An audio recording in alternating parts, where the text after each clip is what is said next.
The mold goes back to the plating tanks. It produces the most important new metal part, the stamper. This completes the cycle. Lacquer to master, master to mold, mold to stamper. The metal buildup to the stamper is exactly the same, except for one thing. The stamper is nearly all pure hard nickel. Its ridges press the playing grooves into the finished record.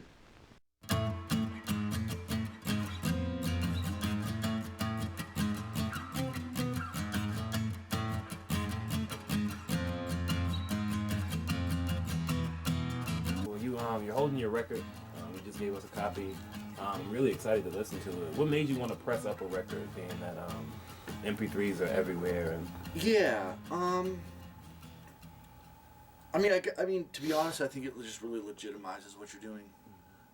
Anyone can go, like you can go Guitar Center, spend $1,000, buy a full recording studio, and press out and make MP3s, put digital music up. And the majority of people who buy my music do buy it in digital format. But I just wanted my record out there to sort of make a statement that I've committed it to vinyl. It's real now. And I think that's how some people see it. It's tangible and it's art, and people can just look at it and listen to it and just look at the credits. Yeah, there's a tactile experience. And also, the kind of person that goes to a record store is the kind of person I want to listen to my music. So it's almost like the media is the message. Like, even if they don't buy the record, they see it as they're flipping through the stacks. Right. So that was a big consideration when I did it. Yeah. And where did you get your album pressed up at? I got it pressed at United Pressing. You can kind of see the logos there. Nice. And they're in Nashville. I think that I had a good interaction with them. So I enjoyed that. And then if you don't mind, I'll open it. I'll show you guys. Yes, definitely. And as you can see, I figured it was gonna look brown or something like the test pressings did. And then this one's see, even this one's a different color than the ones I was telling you about. This one's orange. A bunch of them were pink. That's cool. Wow, I was really expecting that to be pink. That's a cool color. I guess you guys get some orange ones. Yeah, even that's a cool. That's a nice color. Yeah, I like that. The artwork on the color and the color. Yeah, really my friend Phil Haddad drew these up. He draws them. They're each one line. He draws them. Like he doesn't lift his pencil off. Really? Yeah, and these are just like doodles he drew in class. And I was like, hey, can we put those on the?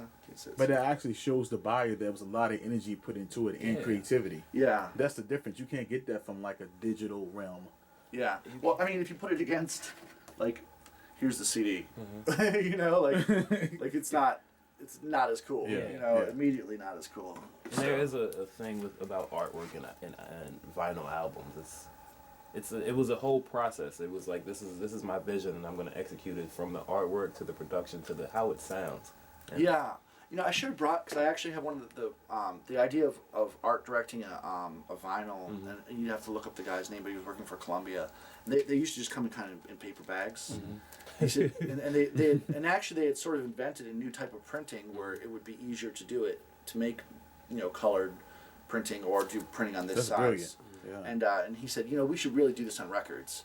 And the guys at Columbia were like, waste of money, man. I don't think we should do that. And they did, and sales went up like 900% or something ridiculous like that. Wow. Yeah, and so, and I actually have one of the ones that he first art directed, which is kind of cool at home. It's a 76, but I have to get that some other time. Yeah. So anyway, there is a history to it.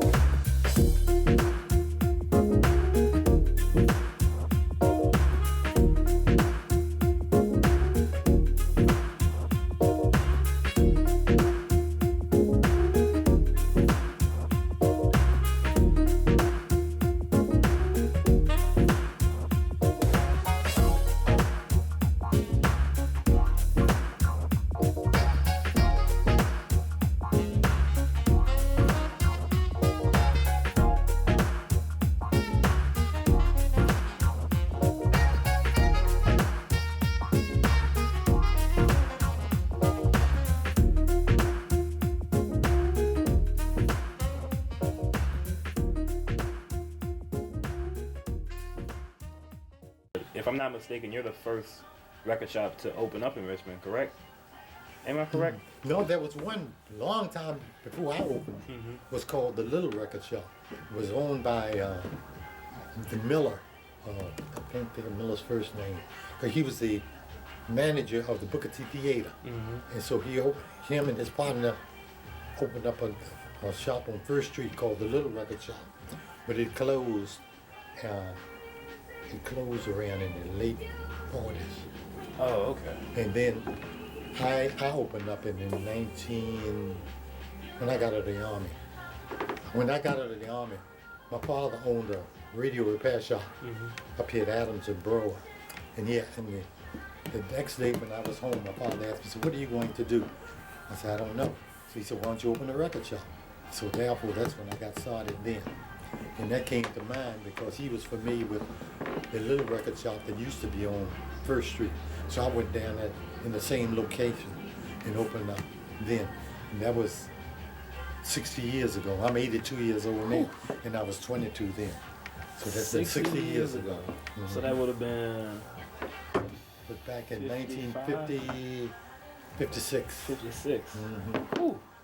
Today, we were just talking about this. You can buy an individual song off of an album without even purchasing the whole album. That's a new thing. How do you feel about that? I think it's good for the consumers. I think it's very good because they don't have to buy a whole album. If a choir want to do a song, they can just buy that one song and do that. Wherein years ago when we started, our choirs wanted to do a song, and they heard it, they had to buy the entire album for that one song. And you still sell records in here, don't you? Yeah, we still sell them, but we do not get them from any manufacturers. It's just They just records come in from circulation. Yeah, just circulate. People want to get rid of their vinyl. You have a lot of people with vinyl in their homes. I have some at home also, just sitting there. Yeah. Were you always gospel? No, No. eventually we are just strictly a record store. And we were selling gospel along with the other merchandise.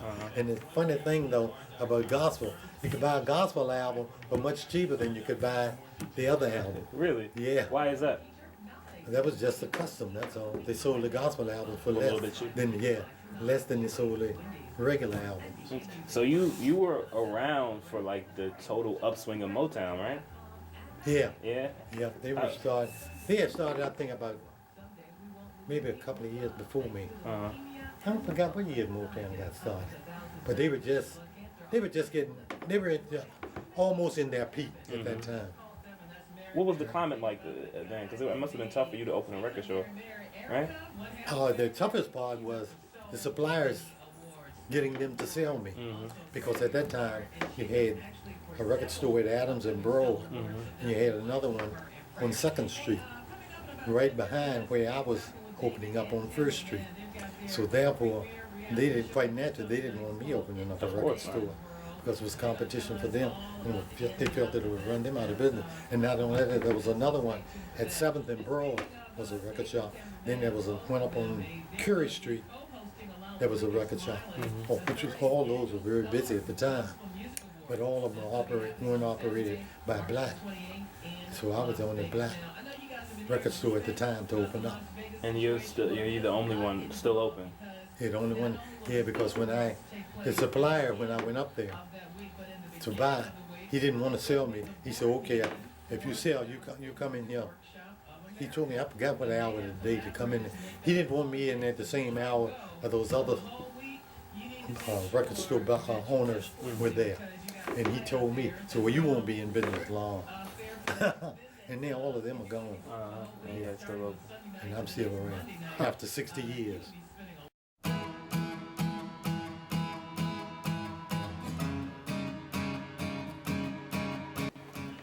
What I like most is the experience. You know, when you put on a record, you're going to listen. You're going to sit and listen. And at my house, we like to actually sit and listen.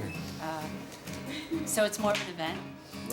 And there's just something about the sound quality. To me, it feels deeper and richer. The record press is a complicated piece of equipment weighing 2 tons. It molds records by compression.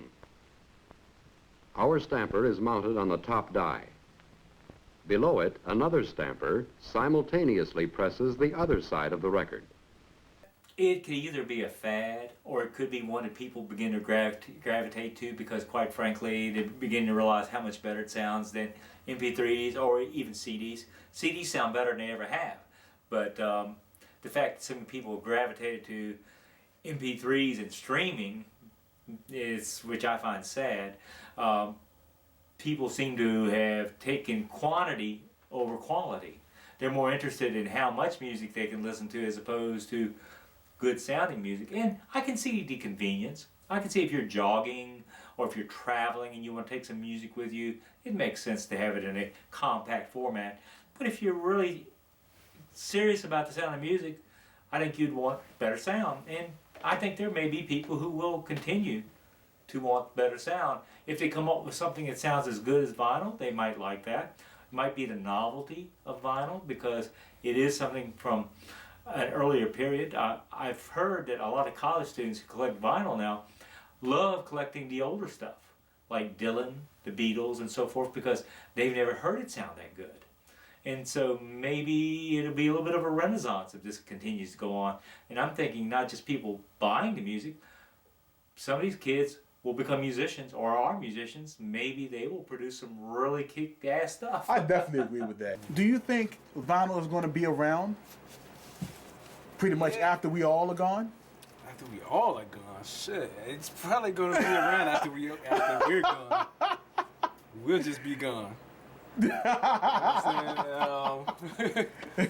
But I don't know. They might go on some type of crusade and like want to destroy all your vinyl and Yeah. you know what I'm saying? Like, So anybody has vinyl, throw them in the furnace or some shit. with that said, do you see it outlasting every other format that's out, like CDs and MP3s?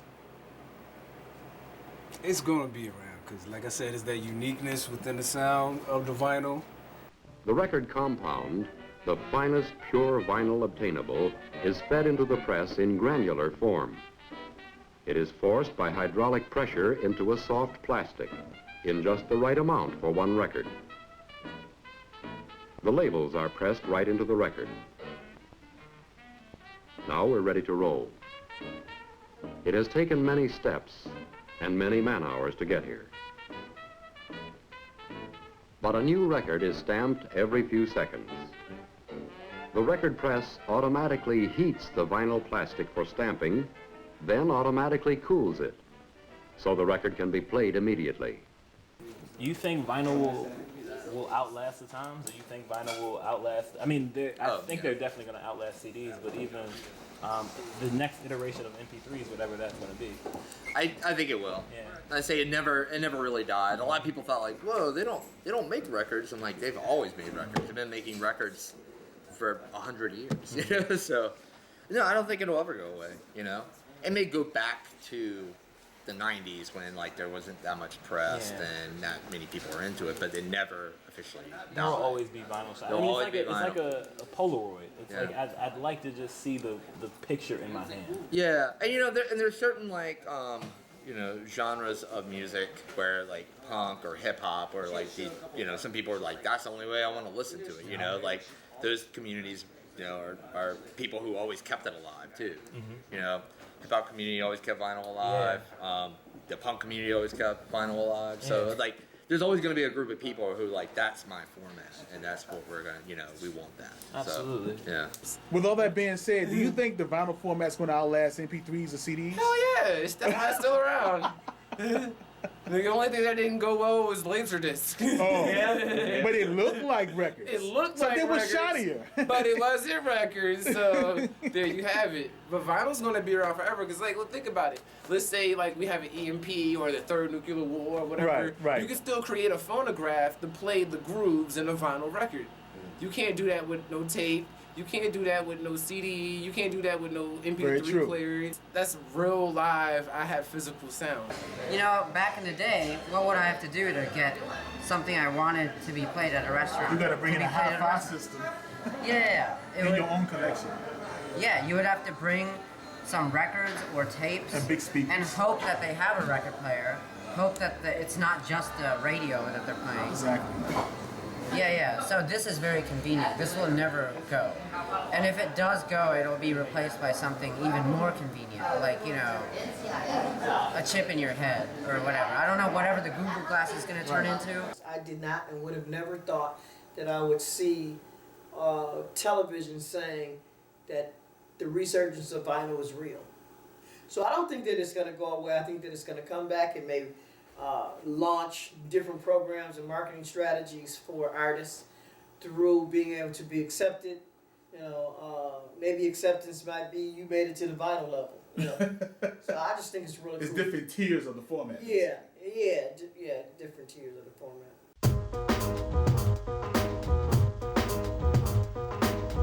Now the genius of artist and engineer, the work of many hands, have brought the record to its destination. From its tiny grooves, the recorded vibrations of sound will be picked up by the jewel point, amplified electrically, and the beautiful blue Danube fulfills its mission in an ideal combination for the home. I don't know if it will outlive the format. It could. I think actually, yeah, it probably will, just because of the fact that just like we have the analog instruments and everything else that have like outlasted a lot of different kinds of different pioneering instruments that have come past that. There's so many great analog instruments that sound beautiful, and I think that especially now with getting vinyl, with a certain kind of thickness and all that kind of stuff. There's so Just the much texture because it's so tangible. Yeah, there's so much that goes into audio and especially into vinyl that I think just gets kind of lost with the MP3 that I think that people really do cherish, and I think that it's going to be a really interesting world to see what happens with the lovers of vinyl and record stores. But for people who've never really listened to vinyl and see this, what would you give them as your selling point on to why they should listen to vinyl? Well, you can get music very inexpensive. I mean, it's and I think it's a really cool way to select music. Like for instance, right now, how do you buy music? You go on Pitchfork, find out what band's popular, or you look at some top 10 list, and then you're sort of listening to what everybody else is, aren't you? With vinyl, you're going through the stacks, and you're just you're letting it pop out at you. I like this album. I've maybe heard of this artist, or wow, I didn't know this person worked with that person. So you really get the opportunity to hear stuff that you would not hear otherwise. So you pretty much going by intuition and curiosity when you're digging through wax. Yeah, a lot of the times. Yeah, I mean, I don't think I've ever bought an album where I set out to buy that album. I mean, that's not true. I bought some local stuff. I bought No BS and that sort of thing where I wanted to get that. So you get to see music. You get music inexpensively. You get to interact with music you wouldn't otherwise interact with. Do you think that vinyl will outlast the time? Do you think it'll still be around in 2025? It'll be around. It'll be around for a long time because it'll be in people's albums, and they want to play them. They'd be interested. Curious. Yeah. Want to listen to. Because that's the thing about vinyl. It's an experience. Right. It's an experience too. And some of them, have never experienced it before. Just like one man was telling me, say, his granddad asked him, say, "Hey, granddad, that's a large CD." Because he's on the LP. And he was comparing it to a CD. And he's just a kid, and he said, "Yeah, that's a large CD." And so vinyl will be around. Because those young people like it, they want to hear it. Say, "Oh, I want to hear that." Yeah. Life is interesting. Life is interesting and enjoyable. And you got to go with the time. Going with the time. Thank you.